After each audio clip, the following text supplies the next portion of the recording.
ये हमारी death bowling है, ये हमारे बेस्ट बॉलर्स हैं। आप फेल है वहां पर, आप कुछ भी नहीं कर सकते। किस प्लान के साथ भेजा गया है कुछ पता नहीं है। जो आ रहा है अपनी इनिंग खेल रहा है और जा रहा है। मैंने वाइफ को भी सॉरी टू से उल्लू बनाया।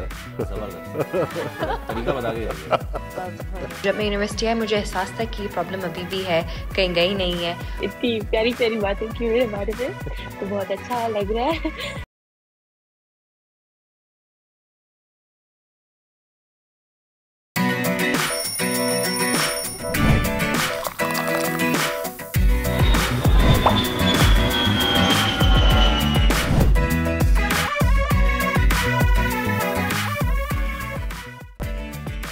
चैंपियंस ट्रॉफी में कौमी टीम का मायूस कुन आगाज। न्यूजीलैंड से शिकस्त के बाद इवेंट में पाकिस्तान के इम्कानात और शायकीन की उम्मीदें मांद पड़ गईं।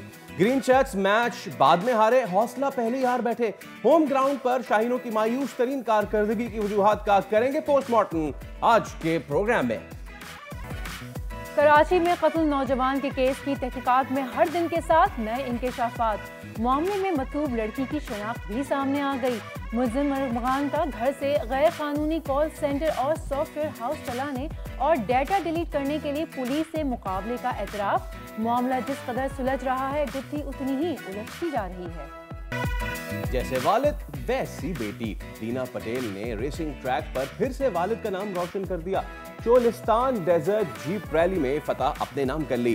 पटेल खानदान की लेगेसी लेकर चलने वाली दीना पटेल अपने वालिद रौनी पटेल के साथ आज होंगी दुनिया बोल है में मेहमान। स्क्वॉश की दुनिया में महविश अली की एक और कामयाबी। US south east junior gold championship अपने नाम कर ली। अमेरिका में सबसे लाली परचम सर बुलंद करने वाली फख्र पाकिस्तान आज होंगी दुनिया बोल है में हमारी मेहमान। और हेमोफीलिया ऐसा मूसी मरज जिसे मरीज भी तशखीस नहीं कर पाते। आगाही से ही मरज का इलाज मुमकिन है। इस हवाले से खुसूसी सेगमेंट प्रोग्राम का हिस्सा।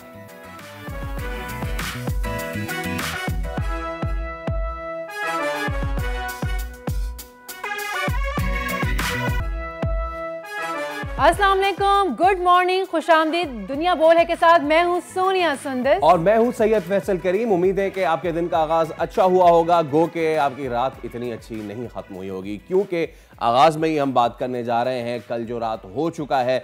अभी तक बहुत सारे पाकिस्तानी उसको प्रोसेस नहीं कर पा रहे हैं, कुछ की समझ नहीं आ रहा है। मैं क्या खुद हुआ, हैरान हूं, क्या हुआ ऐसा परेशान सोनिया, हूं। आप मुझे बताएं व्हाट हैपेंड। इतना तो कोई मुश्किल हदफ भी नहीं था जो हम पार ना कर सके। बहुत मुश्किल हदफ था। अच्छा, बहुत ज्यादा मुश्किल हदफ था। हमने इतने अच्छे चीजें पार की हैं। नहीं, बहुत मुश्किल हदफ था। और जितना मुश्किल हदफ था उतना ही मुश्किल हमने उसको और बना दिया। 320-21 का टारगेट हमने मुझे लग रहा है 640 का बना दिया था। और हुआ फिर कुल मिला के ये कि हम 60 रन से हारे। लेकिन इस हार के पीछे बहुत सारी वजूहात हैं। डॉट्स और इतनी डॉट्स के कल नर्सरी के बच्चों की कॉपी के सारे डॉट्स खत्म हो गए होंगे, क्योंकि बाबर आजम ने 8 ओवर और 1 गेंद के बराबर डॉट बॉल खेली, 49 डॉट बॉल्स। इसके साथ सऊद शकील ने डॉट बॉल्स खेली। Everyone was playing dots and dots. हमने शुरू के 10 ओवर में 22 रन। ऐसा कहाँ होता है। हमारे साथ क्रिकेट एक्सपर्ट इमरान सुहेल मौजूद हैं। इमरान, मैं आगाज़ ही करना चाहूँगा, जो मार्क डिफरेंस था कल, हम डॉट बॉल्स का भी कह रहे हैं, सारी चीज़ें कह रहे हैं, विच मीन्स के पिच इतना आसान नहीं था जितना लग रहा था। न्यूजीलैंड ने 8 छक्के न्यूजीलैंड ने लगाए, 8 छक्के हमने लगाए इमरान। लेकिन प्रॉब्लम यह है कि जिस तरह की उनकी रनिंग थी, कितनी तेज़ वो रनिंग कर रहे थे। उन्होंने 3s लिए हैं, उन्होंने 2s लिए हैं ऐसे, और हम ऐसा लग रहा था जैसे हमारे हाथ पैर बांध दिए हैं। So what was the difference? Was it fitness overall? Was it mind presence overall? या मसला क्या था? बिस्मिल्लाहिर्रहमानिर्रहीम, अस्सलाम वालेकुम फैसल भाई और सोनिया। देखें, आपने जो एक इम्पॉर्टेंट बात की है वो है फिटनेस ऑल अबाउट एवरीथिंग। अगर आपकी फिटनेस नहीं है ना, तो आप किसी भी शोबे में जैसी मर्जी कंडीशन हो, आपकी फेवरेट कंडीशन हो या ना हो, बट आप फेल है वहां पर। आप कुछ भी नहीं कर सकते, क्योंकि आप जब आप फिट ही नहीं है तो फिर सारे आर्गुमेंट्स खत्म हो जाते हैं। मुझे एक बात बताएं, आपने कहा कि डॉट बॉल्स का बहुत बड़ा किरदार रहा, और यही वो डिफरेंस था। एक तरफ बाबर बनाते हैं 92 बॉल्स पर 62 रन, राइट। दूसरी तरफ जो फिलिप्स हैं वो बनाते हैं 39 बॉलों पर 61 रन। मींस के डिफरेंस देखें कि इनका स्ट्राइक रेट क्या है। दूसरी बात, आपके जो इब्तदाई बॉलर थे, तीन बॉलर्स ने फास्ट बॉलर ने 211 रन खाए और उनके फास्ट बॉलर ने जो रन खाए हैं उन्होंने खाए हैं 102 रन। ये एक बहुत बड़ा डिफरेंस। उनके फास्ट बॉलर ने 5 विकेट्स लिए, आपके फास्ट बॉलर ने 2 या 3 विकेट्स लिए। हार्दिक को 5 तो आउट हुए थे और बाकी एक आधा स्पिनर्स के खाते में चला गया। तो अगर कुल मिलाकर ये देखें तो पाकिस्तानी टीम हर शोबे में फ्लॉप हुई। वो कि एक कैच मुझे नजर आया कि उन्होंने भी ड्रॉप किया, लेकिन आपने 2 कैचेस भी ड्रॉप किए, रन आउट चांस मिस किया। कहीं नजर नहीं आ रहा था कि पाकिस्तानी टीम खेल रही है या किसी क्लब की टीम खेल रही है। हालांकि किसी क्लब की टीम भी होती तो वो कुछ वजाहमत करती, कुछ प्लान के साथ आती कि करना क्या है, हमें किस प्लान के साथ भेजा गया है, कुछ पता नहीं है। जो आ रहा है अपनी इनिंग खेल रहा है और जा रहा है। बाबर के ऊपर तनकीद हो रही है कि वो बहुत स्लो खेल रहे थे और जिनको चांस मिल रहा था, क्योंकि मेरा ख्याल है उनके पास भी और कोई चांस ही नहीं था, वो आकर T20 वाली क्रिकेट खेल रहे थे। और फिर दूसरी दफा हम इन पिछले 3 मैचेस के अंदर 50 ओवर के अंदर आउट हो गए। मतलब ना हमें ये पता चल रहा है कि हमने T20 क्रिकेट खेलनी है, ना पता चल रहा है वनडे क्रिकेट कब खेलनी है, ना पता चल रहा है टेस्ट क्रिकेट कब खेलनी है। इमरान, आपने बहुत अहम बात की। एक तो हम चले इसको तो अनर्थ करते हैं कि हमने अपनी इनिंग्स को पेव कैसे किया। चले इसी पे पहले बात कर ले। और अगर हमारे पास वो फुटेज है तो हम लेटर ऑन प्ले कर सकते हैं, जिसमें बहुत ही क्रूशल मोमेंट पे सलमान अली आगा ने उस वक्त लेथम का कैच गिराया जिस वक्त तो 40 ऑड पे थे। हम बात कर रहे हैं कि हमें इतनी मार पड़ गई, अगर उस वक्त हम लेथम को पकड़ लेते तो हो सकता है मैच का वो होता। If we have that catch, Mudassir अगर उसको प्ले कर सकें तो आप मुझे बताइएगा। बट अभी इमरान मेरा आपसे सवाल है कि हम डेथ ओवर्स की बात अगर कर लें, ठीक है, मसला तो वहीं आ रहा है, every day is not Sunday, हम हर बार तो 352 चेज नहीं करेंगे, ठीक है ना। तो प्रॉब्लम इज के कल वाले मैच में हमने 113 रन गालिबन दिया आखिरी 10 ओवर्स में। इससे पहले साउथ अफ्रीका को हमने 110 रन लुटाए, उससे पहले न्यूजीलैंड को फाइनल में ट्राई सीरीज के 123 रन। ये हमारी डेथ बॉलिंग है, ये हमारे बेस्ट बॉलर्स हैं। We can't put in yorkers, okay, if we can't put in yorkers we don't have a slow one. जो आ रहा है बॉल स्प्रे कर रहा है, वो मार खाए जा रहा है, may it be Haris Rauf, may it be anyone.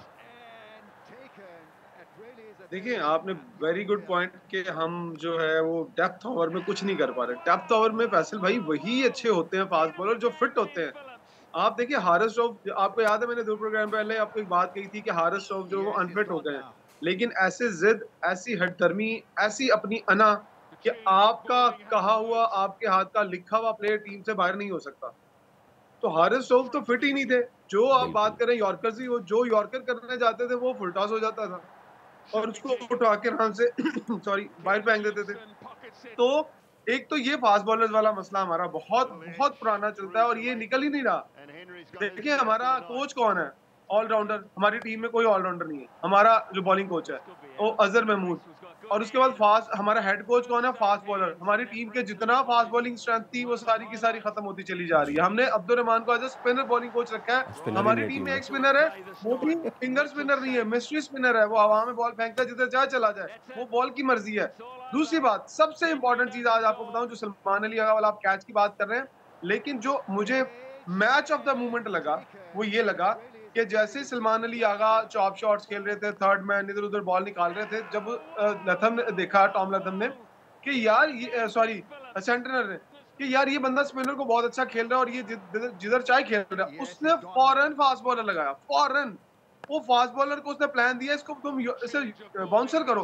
उसने बाउंसर किया, सलमान अली आगा दूसरे बॉल पर आउट होकर बाहर चला गया। This is the difference, New Zealand captaincy and Pakistan captaincy. Rizwan को कुछ समझ नहीं आ रहा था उसने किसको लगाना है, किसको नहीं लगाना है, कौन फिट है, कौन फिट नहीं है। उसको जो टीम दी गई है उसने वो खिलाई और उससे वो भी नहीं खिलाई गई। तो ओवरऑल अगर इस मैच को सम अप करें तो Santner is a excellent captain, और दुनिया के कैप्टन अगर सीखना चाहें कप्तानी तो सेंटनर से सीख लें कि क्या प्लान देते हैं और किस तरह से प्लेयरों से काम लेते हैं। अच्छा, वैसे रिजवान ठीक है, अगर आपको एक जिम्मेदारी। जी, वैसे इमरान, आपको नहीं लगता कि फ़खर के अनफिट होने के बाद रिजवान को ओपन आना चाहिए था? देखिए, आप कहीं किसी हद तक ठीक कह रही हैं कि आना चाहिए था रिजवान को, लेकिन रिजवान आ ही गए। जैसे साउथ से गिल आउट हुए तो रिजवान आ गए। प्रॉब्लम देखिए सोनिया यहाँ पर है कि हमने अपने प्लेयर्स को क्या मेंटली इतना प्रिपेयर किया हुआ है। हम खुद इतने मेंटली प्रिपेयर हैं कि फर्ज करें हमें किसी भी नंबर पर खेलना पड़ जाए तो हम जाकर खेल लें। दुनिया की टीमों को उठा के देख लें, अगर ऐसे इंसिडेंट्स होते हैं तो आते हैं, मेकशिफ्ट ओपनर भी आते हैं, मिडिल ऑर्डर भी आते हैं, लोअर ऑर्डर से उठा के मिडिल ऑर्डर में ले आते हैं और वो परफॉर्म करते हैं, क्योंकि उन्हें ट्रेन किया जाता है। हम क्या करते हैं, इमरान भाई 400 का मैच खेलते हैं, अब मसला ये है ना मैच बाद कि घर चले जाते हैं। सऊद शकील के जो टेलर मेड है ही नहीं ओपन के लिए, उन्होंने थोड़ा बहुत वो भी T20 क्वेटा ग्लैडिएटर्स के लिए ओपन किया है विद डिफरेंट कंडीशंस।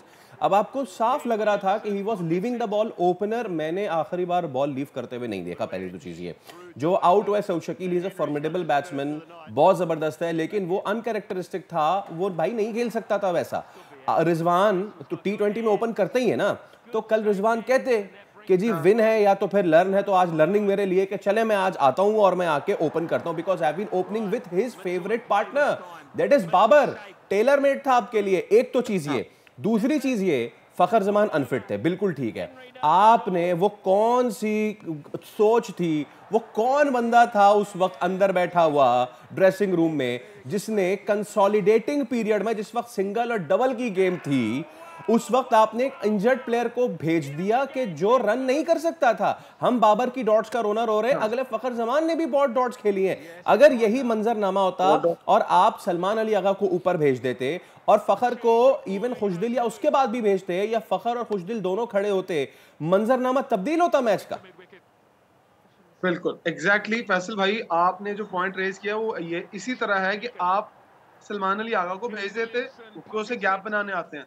नहीं तो फिर आपने जो दो आप हमेशा कहते हैं अनमोल रतन, वो कुर्बानी के लिए रखे हुए क्या बड़ी ईद के लिए, उन्हें भेजते ना खुशदिल शाह को भी ऊपर, जिसके साथ आप बड़ा खुश हो रहे हैं जी उसने 50 कर दिया, बड़ी ठाठे मार रहे हैं, शुक्र अदा कर रहे हैं कि वो हमारी इज्जत रहेगी, उसको भेजे ऊपर, तैयब ताहिर को ऊपर भेजे, उन्हें कहो भाई हमें जाके आपका तेज स्कोर चाहिए, आप 50-60 तेज करके आ जाओ, हमें स्टैंड अच्छा मिलेगा। और दूसरी बात, फखर की बात करूं, फखर का पता था सेंटर को अनफिट है, उन्होंने स्पिनर को कहा इसको छोड़ के बॉल करो, ये स्ट्रेच करेगा क्योंकि इससे पहले पेन हो रही है तो इससे नहीं खेला जाएगा। और वही प्लान हुआ कि उसे स्ट्रेच करवाया गया, वो बॉल बीट हुए, एक कैच ड्रॉप हुआ, लेकिन वो फिर उसके बाद आउट हो गए।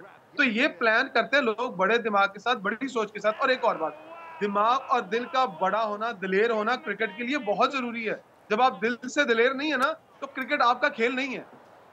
अच्छा, वैसे मुझे एक बात समझ में नहीं आ रही, हम परफॉर्मेंस की बात कर रहे हैं और फिटनेस की बात कर रहे हैं, एक के बाद एक हमारे प्लेयर्स जो हैं वो अनफिट हो रहे हैं, अनफिट हैं तो भी वो टीम में हैं, तो हम फिटनेस के ऊपर ध्यान क्यों नहीं देते कि हमारी परफॉर्मेंस ऑटोमेटिकली अच्छी हो जाए। और अब चलिए एक दूसरा सवाल भी साथ कर देती हूँ, अब हो गया ना जो हो गया, गलतियाँ हो गई, अब ये गलतियाँ हम बार बार क्यों दोहराए चले जा रहे हैं, हम अपनी गलतियों से लर्न क्यों नहीं कर रहे हैं? हम गलतियां नहीं कर रहे, हम जिद कर रहे हैं, जिद है। और आपने फिटनेस वाली जो बात की है, मैं आज आपके प्लेटफॉर्म पे ये चैलेंज कर देता हूँ कि ऑन कैमरा सारे मीडिया को लगाएं और 15 के 15 लोगों का जो क्राइटेरिया आपने बनाया फिटनेस का, फिटनेस टेस्ट ले लें। अगर 15 में से आपके 10 प्लेयर भी उसमें पूरा उतर रहे हैं तो I will quit for the journalism, मैं जर्नलिज्म छोड़ दूंगा, एनालिज्म करना छोड़ दूंगा। दिस इज नॉट फेयर यार, कि आप टीम के अंदर उन प्लेयर को रख रहे हैं जिनके बड़े नाम है। आप अपनी शाइन की टीम को देखें, साउथ अफ्रीका को हराया उन्होंने प्रैक्टिस मैच में, बांग्लादेश अफगानिस्तान को हराया, जिस इमाम को आपने बाहर निकाला उसने 97 रन कर दिए against south Africa side match के अंदर। तो फिर इसका मतलब है कि आप अपनी टीम समझ रहे हैं, इसको पाकिस्तान की टीम नहीं समझ रहे हैं।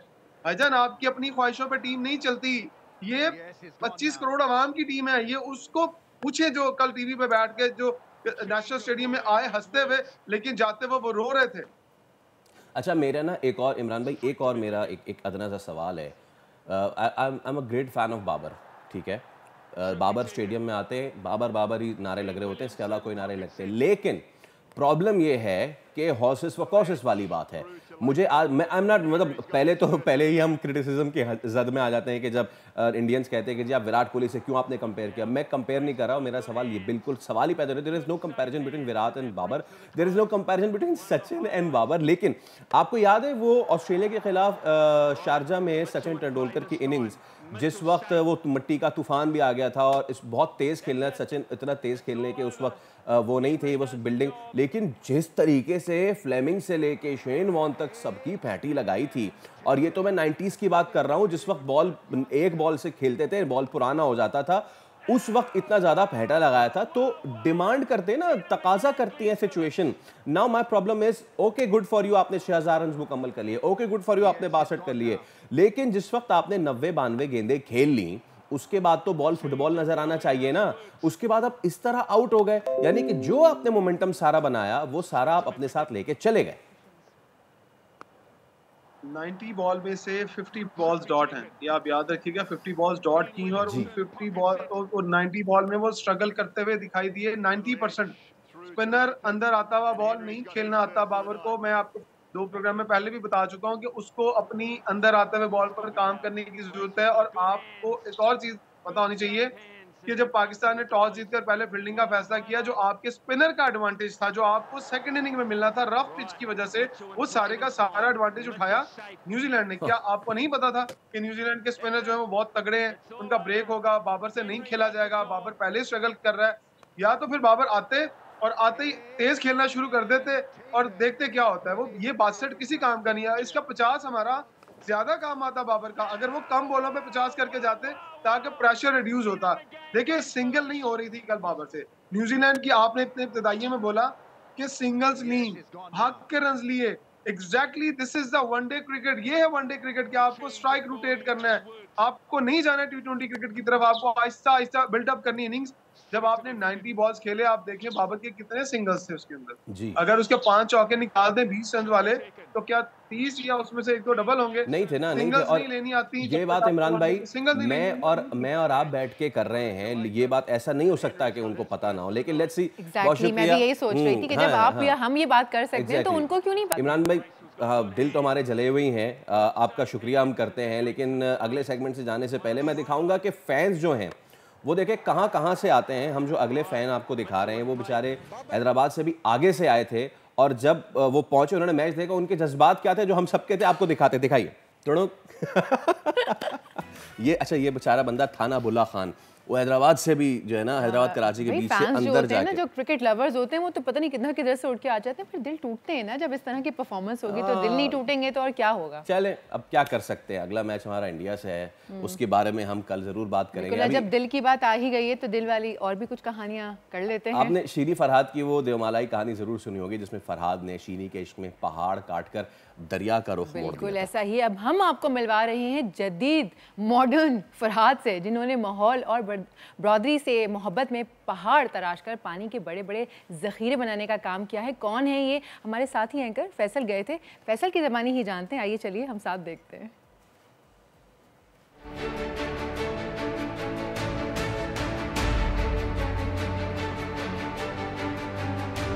मेरा नाम मज़हर अली है, मैं कोयटे का रिहायशी हूँ। मैं पहाड़ तराशता हूँ और डैम बनाता हूँ। ये है मजहर, डैम बाबा के नाम से मशहूर मजहर।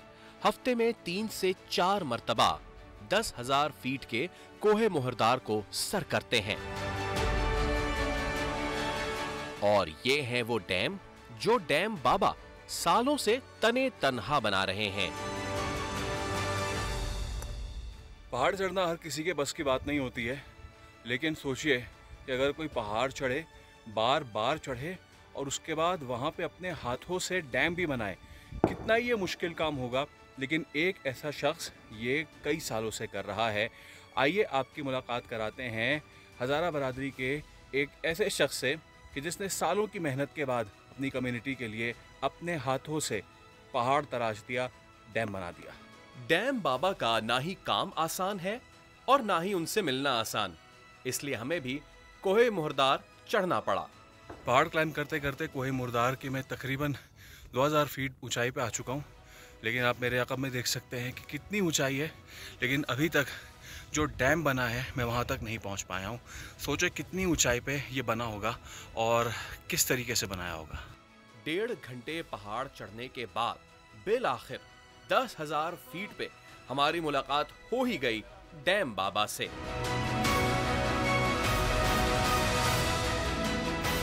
अजहर भाई, इतना ऊपर आप कैसे आए और इतना ऊपर आपने इतना बड़ा काम कैसे किया? बस ये कुछ हर काम मुश्किल होता है शुरुआत में, बस बार बार तकरार हो के फिर वो ऐसा ऐसा प्रैक्टिस हो जाती है। अब ये बताएं ऊपर कितना रह गया? बस इंशाल्लाह हम नीचे उतरेंगे, वहाँ वादी आएगा, वहाँ तो प्लेन है रास्ता, 20 मिनट का रास्ता है। ठीक है, 20 मिनट इनके लिए, हमारे लिए कितना है ये नहीं पता, चले चल के देखते हैं। 1.5 घंटे ऊपर चढ़कर आधा घंटे नीचे उतरना, फिर आधे घंटे मजीद पैदल चलने के बाद हम पहुंचे मजहर के हाथों से बनाए डैम पर। इस तरीक़ेकार में कोई कंक्रीट वगैरह RCC वगैरह नहीं है। जब डैम बनाते हैं तो बड़े बड़े पत्थर रखते हैं, फिर हम फिलिंग करते हैं, सैंड्स वगैरह, ग्रेवल होते हैं, मट्टी होता है, फिर पत्थर रखते हैं। जो वक्त गुजरता रहता है ये अपनी प्रेशर के मुताबिक नीचे धंसता जाता है, मजबूत होता जाता है। कंक्रीट से भी बेहतर है क्योंकि यहाँ कंक्रीट क्रैक हो जाते हैं, लीकेज हो जाते हैं, और ये इसका ले जाना, इसका बहुत खर्चा आ जाते हैं जो अफोर्डेबल नहीं है। भले से डैम हाथ से बने हो, लेकिन मजहर इस बात को यकीनी बनाते हैं कि तमाम तकनीकी पहलुओं को मद्देनजर रखा जाए। डैम जब हम बनाते हैं तो इसका इंगेजमेंट हम मद्देनज़र रखते हैं। पानी का प्रेशर, कितना पानी हम यहाँ ज़ख़ीरा कर सकते हैं। अगर हम नीचे बनाएं तो सारे पानी पहाड़ों से आके उसको हम कभी नहीं रोक सकेंगे। तो वहाँ ऊपर से जब शुरू करेंगे तो हम मैनेज कर सकते हैं पानी को। इस तरह हमारे जंगलात भी आबाद हो जाएंगे, हमारे चरिंद परिंद सब आबाद हो जाएंगे। लेकिन पिछले 4 सालों से इतना मुश्किल काम, वो भी तन्हे तन्हा करने के पीछे वजह क्या है? ये पहाड़ खुश्क है। हाँ, यहाँ सर्दी गर्मी बहुत सख्त खुश्क पड़ती है, तो पानी की किल्लत दूर करने के लिए और अपने माहौलियात, जंगलात और हैवानात के लिए तो मैंने ये डैम बनाया। घर से ये डैम बारानी पानी पे डिपेंड करता है।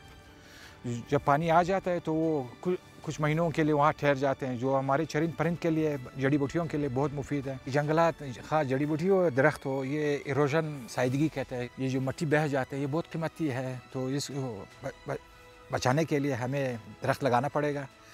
और दरख्त के लिए हमें छोटे छोटे डैम की सख्त ज़रूरत है, क्योंकि इससे जब पानी ठहरता है तो ह्यूमिडिटी आ जाती है, जड़ी बूटियाँ सरसब्ज़ हो जाते हैं, दरख्त आबाद होते हैं, तो इस तरह हम परिंदे आ जाते हैं, फिर लोग भी मतवज्जो हो जाते हैं। बारानी पानी को डैम्स में महफूज करके मजहर न सिर्फ माहौल को सरसब्ज बना रहे हैं, बल्कि अपने इलाके को सैलाब की तबाहकारियों से बचाने जैसा बड़ा काम भी सरअंजाम दे रहे हैं। यहाँ बारिशें जब होती है तो सैलाब आ जाते हैं, बहुत ख़राबी आ जाते हैं, बागात पानी में बह जाते हैं, हमारे सीवरेज लाइन वगैरह तबाह हो जाते हैं। अगर इसको ऊपर से शुरू करते आए इस तरह छोटे छोटे डैम बना के, तो हम काफ़ी पानी भी बचा सकते हैं और उसके ख़तरात से भी बच सकते हैं, बल्कि उससे हम फ़ायदा भी उठा सकते हैं। अदरवाइज़ अगर इस तरह हम ऊपर से शुरू ना करें तो ये तूफ़ानी बारिशें जो है हमारे लिए बहुत ज़हमत बन जाएगी। गो के ये काम हुकूमती सतह का है, लेकिन मजहर इसे अपनी शहरी जिम्मेदारी समझकर कर रहे हैं। हर ज़िशोर इंसान यही सोचता है कि कुछ न कुछ करें, कुछ बनाएं, तो वाक़ईन एक बाहोश इंसान की तरह हमें भी सोचना चाहिए कि अपने पहाड़ों को आबाद रखें, अपने माहौलियात को आबाद रखें।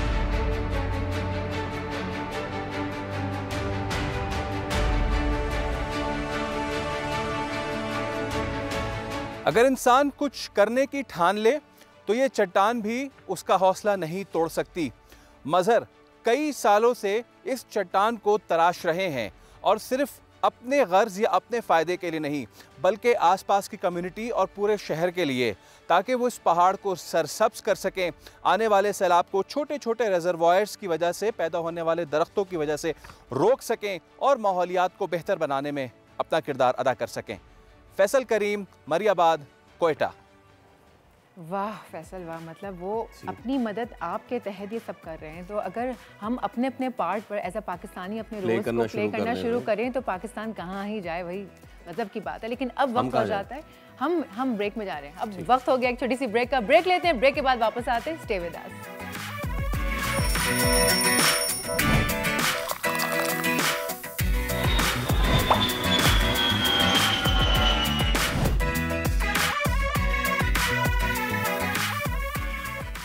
वेलकम बैक जनाब। अब वक्त हो जाता है वेदर अपडेट्स का। पंजाब भर में बारिशों से मौसम मजीद ठंडा और खुशगवार हो गया है।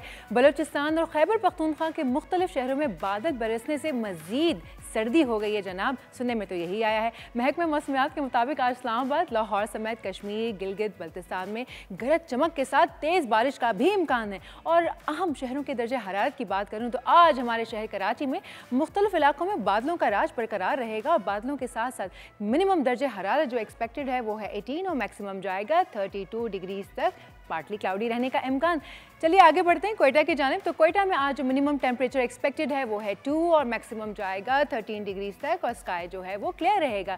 चलिए बढ़ते हैं मुल्तान चलते हैं। मुल्तान में आज जो मिनिमम टेम्परेचर एक्सपेक्टेड है वो है 10 और मैक्सिमम जाएगा 23 डिग्रीज तक और यहाँ पर भी सूरज जो है वो चमकता रहेगा। जबकि लाहौर में बादल बरसेंगे जनाब, प्रेडिक्शन है बारिश की और वहाँ पर जो आज मिनिमम दर्जे हरारत एक्सपेक्टेड है वो है 9, मैक्सिमम जाएगा 18 डिग्रीज तक। और उसके बाद लेकर चलते हैं आपको शहर इक़्तिदार यानी कि इस्लामाबाद। तो इस्लामाबाद में आज तेज़ बारिश एक्सपेक्टेड है और तेज़ बारिश के साथ जो मिनिमम टेम्परेचर एक्सपेक्टेड है वो है 8 और मैक्सिमम जाएगा 15 डिग्रीज तक।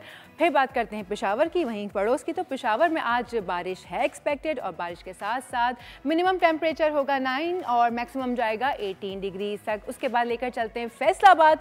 फैसलाबाद में भी आज बारिश ही एक्सपेक्टेड है और बारिश के साथ साथ जो टेम्परेचर एक्सपेक्टेड है वो है 11 और ज़्यादा से ज़्यादा जाएगा 21 डिग्रीज तक। जबकि DI खान में कम से कम जो टेम्परेचर होगा वो होगा 7 और उसके बाद मैक्सिमम होगा 20। जबकि गवादर की बात कर लें तो मिनिमम 20, मैक्सिमम जाएगा 28। मरी में थंडर स्टॉर्म एक्सपेक्टेड है यानी कि ज़बरदस्त बारिश, मिनिमम होगा 4, मैक्सिमम होगा 5। मुजफ्फराबाद में भी बारिश एक्सपेक्टेड है और मिनिमम होगा 5 मुजफ्फराबाद में टेम्परेचर, मैक्सिमम जाएगा 12 डिग्रीज तक।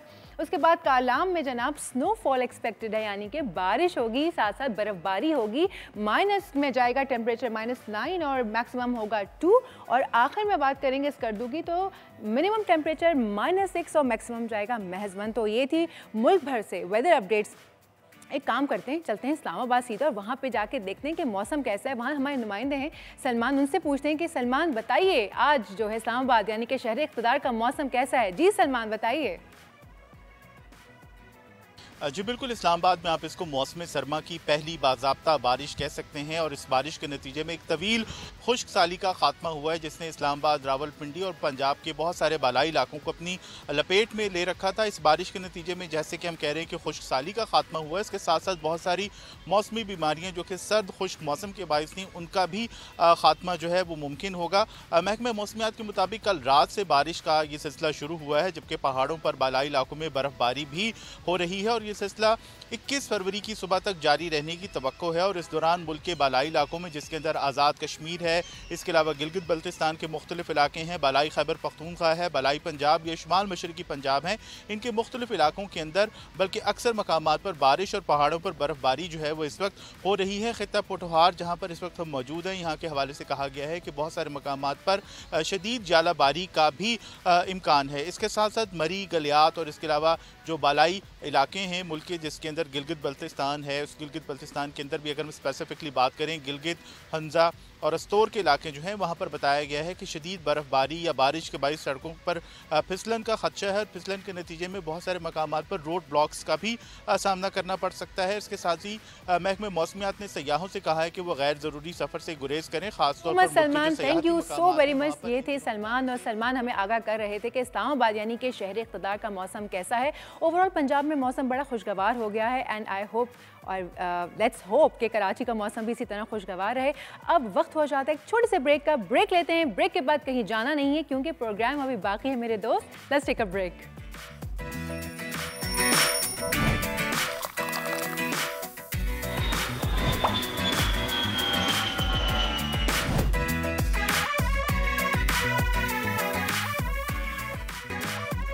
Welcome back. आप देख रहे हैं प्रोग्राम दुनिया बोल है और अब कुछ हो जाए रफ्तार की बात। आपको पता है कि पाकिस्तान में जो सर्किट है जो डेवलप हो चुका है about the rallies and all, वो इतना ज़्यादा ज़बरदस्त हो चुका है और हम आए दिन बात करते रहते हैं from Hub rally to Gadani to Gwadar to Cholistan, like Pakistan के जुनूब से लेके पाकिस्तान के शिमाल तक टू द सफरंगा हमारे पास इतनी खूबसूरत टेरेन्स हैं और इन रैलीज़ को जो मज़ीद एक्साइटिंग बनाते हैं वो हैं हमारे वो रेसर्स के जो गाड़ियाँ दौड़ाते हैं और इतनी मुश्किल टेरेन होती है। वी हैव सीन, हम डेजर्ट में देखते हैं किस तरीके से फराटे भर रही होती है। सबसे मज़े की बात जो मुझे लगती है ना, इसमें फीमेल्स भी पार्टिसिपेट करती हैं, सबसे अच्छी बात है वो मर्दों के शाना बशाना नहीं, वो उनको बीट कर रही है। इससे पहले कि हम अपने गेस्ट को इंट्रोड्यूस कराएं, मैं चाहता हूं आपको एक प्यारी सी तस्वीर दिखाता हूं क्योंकि उसका कॉन्टेक्स्ट है। प्लीज उस तस्वीर को दिखाइए जनाब अली, ताकि हम आगे फिर ये देखें।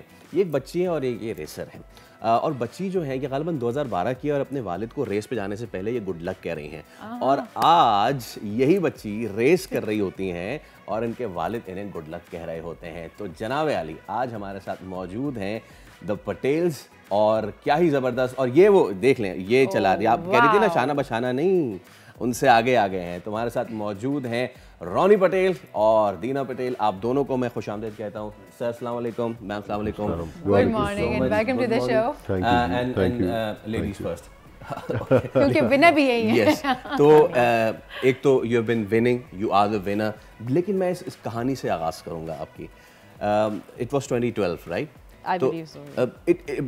Although it's in your blood, आपके भाई आपकी वालदा भी सब कुछ सारे रेसेस हैं, बट वो छोटी बच्ची उस वक्त की आपकी फीलिंग क्या थी? यू आर गोइंग देयर, आप उनको अपने वालिद को गुड लक कह रही थी, कभी जहन में जैसे आता है फियर कि गाड़ी के साथ कुछ हो जाए या समथिंग लाइक दैट, बचपन में कभी ऐसी चीज़ आई कि जिसने आपको रोका हो कि आगे चाके मैं वालिद को भी रोक लूं और अपने आप को भी ना करूं, anything like that? Not really, बाबा रेस करते रहते थे, आदत थी कि he would go for a month, he would go for a few days in a month and he'd come back and there was a trophy. तो आदत होती थी। I was in school back then ना, तो ज़्यादा तवज्जो school पे होता था कि you know टेस्ट असाइनमेंट्स हो रहे हैं। बाबा सिर्फ जाते थे आते थे, come bring a few trophies back or maybe a lot of sand back also. तो no, नहीं कोई कभी fear नहीं था। It was just, I think now that I think of it, जो feelings थी at the starting point was that अबू race कर रहे हैं, need to wish him good luck because he's racing. अच्छा, वैसे ही कब से बाकायदा आगाज़ किया, कब से अपना रेस लगाना शुरू किया, कौन सी उम्र के हिस्से में? Since I was 14 I wanted to do it, but I had to wait 4 years since I was 18 because Baba didn't allow me to start training for motorsport before I was legally allowed to drive. So I think 13 to 14 age range where I started taking an interest in motorsport. And then what a start you have to your career. Okay, sir, you've been racing since 90s, mashallah se. 1979. 1979. I won my first race in 1979. And what was that? ये कराची जिमखाना की एक car rally थी। हम ऐसी मस्ती में घर में गाड़ी खड़ी थी, डैडी इस्लामाबाद चले गए थे, तो मैंने दोस्त को कहा यार वीकेंड पे तो डैडी गायब है, गाड़ी उड़ा के चलते, तो कहते चलो। इत्तेफाक से हम पार्टिसिपेट भी किया और फर्स्ट भी आ गए। वाह। तो व्हेन वी केम फर्स्ट, दूसरे दिन सुबह पूरे डॉन न्यूज़ में हेडलाइंस, ये वो तस्वीरें बड़ी बड़ी। आपके वालिद अखबार पढ़ते थे? डैडी इस्लामाबाद से कहते यार ये बंदा तो तुम्हारे जैसा लगता है, तुम मेरे पीछे को वारदात कर बैठे हो। मैं कहा जी, तो कहते यार पूछ लेते, मैं तुम्हें मना तो कभी नहीं करता। वो उनकी लाइन, अल्लाह उनको जन्नत दे, ही पास्ड अवे इन 91, 92, बट उन्होंने मुझे ये बात कही ना कि यार पूछ लेते, मैं तुम्हें मना तो कभी नहीं करता। That taught me so much कि यार ज़िंदगी में जो चीज़ शुरू करो सही तरीके से शुरू करो, गलत शुरू ना करो, यू नो। तो उस दिन के बाद बस ये जो फेम फॉर्चून सामने आ गया, ऑल इमीडिएट नेशनल रिकग्निशन, जहाँ जाओ लोग आपको कहें जी ये तो रेस जीते। फिर अल्लाह ने इज़्ज़त देना शुरू कर ली, रिकग्निशन देना शुरू कर ली। फिर वो सिस्टम में, रेसिंग का सिस्टम में घुस गया मसला, तो एवरी रेस कहाँ भी होती थी हम पहुँच जाते थे ना। फिर शुक्र है सिलसिला चलता रहा। इन 2015 मैंने कहा कि यार मैंने तो बहुत साल कर लिया, now my wife should come. I was about to ask that question. मैंने कहा कि मैंने वाइफ को भी सॉरी टू से उल्लू बनाया। मैंने कहा कि सर जबरदस्त तरीका बता के जाइए। अच्छा, मेरी वाइफ टोटली डोमेस्टिकेटेड हाउसवाइफ थी। बच्चों को बड़ा करना, घर ठीक रखना, अपनी स्कूल जाना, वापस आ जाना। हमारा एक 1949 से फैमिली में स्कूल है, so Tushna my wife used to head it. Now मैंने एक दिन कहा कि यार तुष्णा मुझे तुम्हारी ज़रूरत है, तुम मेरे साथ डेजर्ट में चलो, मैं तो जाता हूँ। वो मुझे कहती थी तुम लोग सारे पागल हो, ठीक है, मट्टियाँ, धूल, ये वो, रहते कैसे हो ये। मैंने कहा तुमको पता नहीं है हम क्या करते हैं। तो एक दिन मैंने कहा कृष्णा मुझे तुम्हारी ज़रूरत है, तुम्हें चलना पड़ेगा, मेरे पास बड़ी एक्सपेंसिव इक्विपमेंट है डेजर्ट में, कोई मैनेज करने वाला नहीं है, तो ज़ाहिर है लॉयल्टी बीवी ये वो डेजर्ट में आ गई। वो एक दिन था, उसके बाद हर दफ़ा कब जा रहे हो वापस, कब जाना है, यू नो। फिर 2015 में she was Pakistan first lady who started racing in 2015। She was a source of inspiration for a lot of other ladies who had this dream of racing but couldn't execute it for certain reasons. तो मैंने कहा यार तू चला तो ले। नहीं ऐसा नहीं हो सकता, मैं रेस नहीं कर सकती, मैं रेस नहीं कर सकती। मैं कहा कृष्णा गाड़ी तैयार है, तू सिर्फ ट्रैक पे घूम के पिकनिक करके आ जा वापस। सही है। कहता यार ये तो मैं कर सकती। मैंने कहा भगाने की ज़रूरत नहीं है। वो पहला जो उसने रन मारा उसके बाद उसका टाइमिंग भी इतना अच्छा आया कि मुझे मर्दों ने आके बोला कि यार रॉनी औरत है, हमें बीट करती है तो हमें सुनना पड़ता है, हम उसको बीट करते फिर भी हमें सुनना पड़ता है। तो यार हमारा ख्याल कर, कैटेगरी अलग बनवा ले। फिर हमने प्रपोज किया जी, हम दोस्तों ने बैठ के कि जी अलग कैटेगरी में वुमेन को पार्टिसिपेट करें और मोटिवेट करें, उनके लिए रूल्स एंड रेगुलेशंस इतने हार्ड नहीं रखें कि हम इनवाइट करें। अभी माशाल्लाह 10-12 ladies all over Pakistan race करती हैं, including one of the ladies. जी ये हमारे साथ। अच्छा, दीना का मैं आपको एक बात बताऊं, Dina is the youngest racer in the history of Pakistan, youngest lady in the history of Pakistan. जिस दिन ये 18 साल की हुई, मैं उसको पुलिस ऑफिस ले गया। मुझे कहती है मैं को खाने बाने पे ले जाओ, कोई गिफ्ट दो, तुम पुलिस ऑफिस ले आए हो मुझे डैडी। लाइसेंस बनवाने ले गए। मैंने कहा ड्राइविंग लाइसेंस बनाओ। 4 दिन के बाद she was in a race.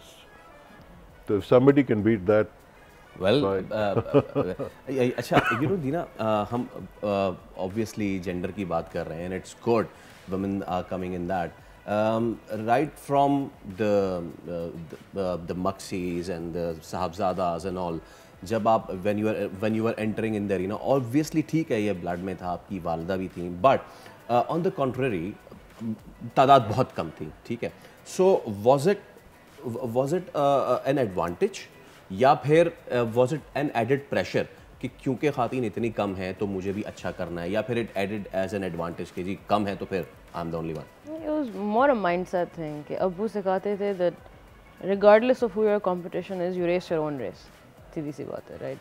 You're alone in the category, you're with 10 other men in the category, you're with your worst enemy in the category, you race the same way because that's what racing is about. Is आप अपने emotions को effect नहीं करने देते, specially as long as they don't affect your timing and your performance, it's fine. All right, चलें। अच्छा, अब हम एक ब्रेक ले रहे हैं, बट ब्रेक के बाद भी the father and the daughter due हमारे साथ ही रहेंगे। मैं एक सवाल छोड़े जा रहा हूँ, दोनों से सोच लें और इस पर सोच समझ के जवाब दे दें, who is the better racer, who is the better one. एक ब्रेक ले लेते हैं, ब्रेक के बाद वापस जवाब भी लेंगे। हमारे साथ रहिए।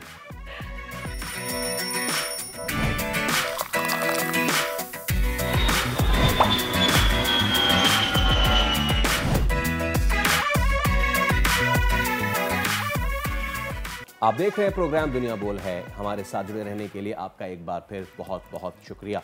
हम ब्रेक पे जाने से पहले एक सवाल हमने छोड़ा था। हमारे साथ रॉनी पटेल और दीना पटेल मौजूद हैं, और वो सवाल हम थोड़ा सा उनको मज़ीद टाइम दे देते हैं कि who is the better racer, लेकिन उस वक्त जब तक ये डिसाइड करते हैं। We have got a breaking news for you. ज़बान ज़द आम व ख़ास मामला है मुस्तफ़ा आमिर कत्ल केस का। मरकज़ी मुलज़िम अरमगान, उससे तफ्तीश के दौरान तहलका खेस इंकशाफात सामने आए हैं। लैपटॉप्स को खाली करने की गरज से मुलज़िम अरमगान ने पुलिस से 4 घंटे मुकाबला किया था। कैन यू इमेजिन, शहर कराची में 4 घंटे का मुकाबला हुआ, और छोटा बच्चा है वो। हमारे नुमाइंदे मोहम्मद काशान हमारे साथ मौजूद हैं। काशान, काफ़ी दिन हो गए इस केस को, हमने देख लिया, उनके वालिद की भी एंट्री हो गई, सब कुछ हो गया। नई चीज़ क्या सामने आई है?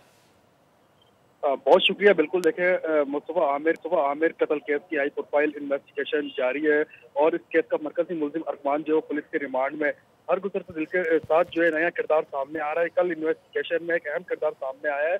मार्च से शायद के बाद दूसरी लड़की एंजेलिना की तस्वीर भी तफ्तीशी इदारों को मिल गई है। मुबैना तौर पर एंजेलिना अरमान और मुस्तफ़ा की करीबी दोस्त बताई गई है, जबकि तहकीकाती इदारों को बताना है मिलने वाली तस्वीर जो है वो एंजेलिना की है। अरमान के घर से मिलने वाले तीसरे शख्स का जो खून था मुबैना तौर पर वो भी लड़की का हो सकता है, जबकि लड़की के मिलने के बाद इसके डीएनए से तस्दीक हो सकेगी। जबकि हमारी जब तहकीकाती इदारों से बात हुई तो तहकीकाती इदारे कह रहे हैं कि एंजेलिना को भी इस तहकीकात में शामिल तफ्तीश किया जाएगा, क्योंकि जिस वक्त एबीसीसी की टीम ने बंगले पर रेड की थी, इस वक्त एंजेलिना अरगमान के बंगले पर मौजूद थी। अरगमान ने एंजेलिना पर इल्जाम लगाया था कि पुलिस को तुमने बुलाया है और एंजेलिना पर तशद्दुद किया था, जिससे मौके पर एंजेलिना का खून निकलकर जमीन पर गिरा था। वो भी तफ्तीशी इदारों ने जमा किया था, उसके सैंपल्स लिए थे। जब बात सामने आई थी कि मुस्तफा आमिर के कत्ल के साथ एक फीमेल्स का भी जो ब्लड बरामद हुआ है वो एंजेलिना का मुबैना तौर पर हो सकता है। ये रिपोर्ट जो है वो डीएनए के बाद ही कंफर्म होगी। अब तक की होने वाली तफ्तीश में मुल्जिमान ने लाश ठिकाने के लिए दरेजी का इंतखाब क्यों किया था, इस हवाले से भी अहम इंकशाफात जो है वो सामने आए। शराज के मुताबिक अरगमान तमाम रास्तों और इस इलाकों को मुकम्मल जानता था, जबकि तफ्तीशी इदारों ने रूट मैप भी तैयार करा है, जिसमें बताया गया डिफेंस खयाबान मोमिन से दरेजी पहुंचने तक तमाम रास्ते गाड़ी जो है वो अरगमान ने चलाई थी, और जहां गाड़ी जलाई गई थी वो हब थाने से 15 किलोमीटर दूर का इलाका है। वहाँ लोग सैर तफरी और शिकार के लिए जाते हैं, क्योंकि किसी भी नए अनजान शख्स का इस तरह की कार्रवाई के लिए यहाँ आना और जाना मुश्किल हो सकता है। इम्कान है कि मुल्जिम अरगमान यहाँ कई बार शिकार के लिए जा चुका हो, क्योंकि मुल्जिम अरगमान ने अपने घर में नायाब नस्ल के जानवर भी पाल रखे थे। अच्छा, अब इसमें एक और चीज़ है काशान, अब ये एक नई एंट्री हो गई है एक खातून की भी। ये खातून इनकी दोस्त बताई जा रही हैं और वो उस पर इल्ज़ाम लगा रहा है कि इसने पुलिस को बुलाया और फिर तमाम तर मारपीट का आंसर हुआ। तो इस केस के बहुत सारे एंगल्स हो गए हैं, डिजिटल करेंसी, पुलिस पे फायरिंग। अब ये लड़की के आने से पुलिस इससे इन्वेस्टिगेशन का आगाज़ कब तक करेगी काशान? हाँ जी बिल्कुल, देखिए इससे जो कल नया किरदार सामने है एंजेलिना, इसकी तलाश जो है तहकीकाती इदारों ने शुरू कर दी है। ताहल लड़की का कोई कॉन्टैक्ट नंबर भी पुलिस को नहीं मिला जिससे कोई ट्रेसिंग की जा सके या तफ्तीश में कोई अहम पेशरफ आ सके। जबकि मुल्जिमान ने दौरान तफ्तीश एक नया इंकशाफ ये भी करा है, न्यू ईयर नाइट पर जो है अरगमान ने अपने बंगले पर पार्टी रखी थी, उस पार्टी में ये तमाम अफराद जो शामिल तफ्तीश है ये तमाम लोग वहाँ पर मौजूद थे। ठीक है, बहुत शुक्रिया मोहम्मद काशान, आप इस केस के हवाले से हमें मुसलसल कर रहे हैं। प्लीज़ बी ऑन इट, आने वाले वक्तों में हम इस पे आपसे मज़ीद डिटेल्स लेंगे। चले एक बार फिर चलते हैं अपने सेगमेंट की तरफ। जो सवाल आपने किया था जाते जाते जरा वो उसका जवाब ले लेते हैं। Who's the better racer? Between who? Between you and you? Actually, it's a very tricky question. दीना और मेरे में I'm 62 years old. Dina is 22. 21. 21. आपने एक साल कम कर। Come on. Dina has come up very fast to my expectation. And मैंने उसकी पहले ही असेसमेंट की थी कि मैंने एक दिन उसको ऐसी डेजर्ट में कहा, मैं कहा दीना तू चला ले गाड़ी, मैं थक गया हूँ। एंड शी वॉज अंडर 16 और 15 ऐसी कुछ थी। मैं कहा हल्के फुल्के चलाते जाएंगे। झल मक्सी में थे हम। तो वो दीना चलाती गई। मैंने कहा यार ये लड़की का करंट तो डिफरेंट है। तो मैं चुप हो गया, मैंने उसको कुछ कहा नहीं उस वक्त। मैं बस देख रहा था, मैं पी गया इस बात को। हम जब घर पहुंचे मैंने कहा यार ये 18 ईयर्स की होगी तो उसको मैं रेसिंग में डालूंगा कि इसका करंट ही डिफरेंट है। अभी जैसे हमारा नादिर मक्सी कहते हैं कि तुम्हारी बेटी तो सबको खड़काने वाली है, हमें भी थोड़े दिन में खड़का देगी।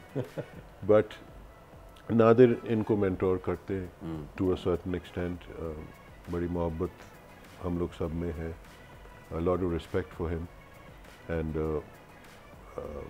सीधी सी बात है, अभी एक जिन बन गया है जिसको क्रिएट किया है, अभी इसको कंट्रोल करने की हम कोशिश करते हैं। जेंजी ड्राइवर है हमारा। चले यानी कि मैं मान लूँ ये कि ये बेटर ड्राइवर है। नहीं है, बिल्कुल है।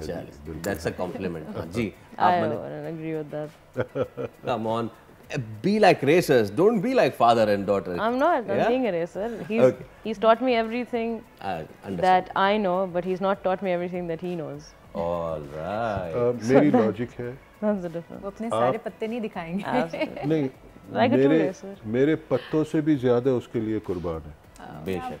ठीक है जी, मैंने पीस बाय पीस उसको मेंटोर किया है।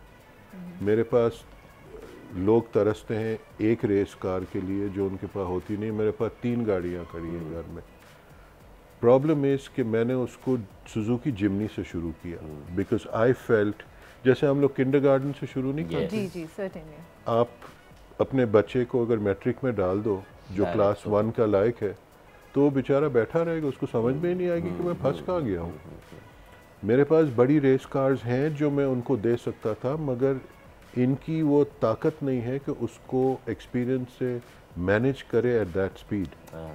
डेजर्ट में गाड़ी 1 सेकंड भी सीधी नहीं चलती जी, रोड पे आप नहीं चलाते, आप कॉन्स्टेंटली ऊपर नीचे बम्प टर्न ये वो 100 चीज़ें होती है।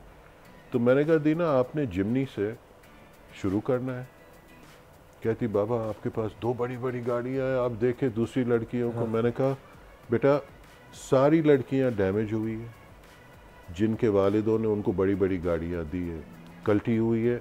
अच्छा जब एक रेसर कल्टी होता है ना, अनलेस कि वो बहुत ढीठ हो वो वापस रेस में आ जाता है, मगर औरतें अंदर से घबरा जाती हैं।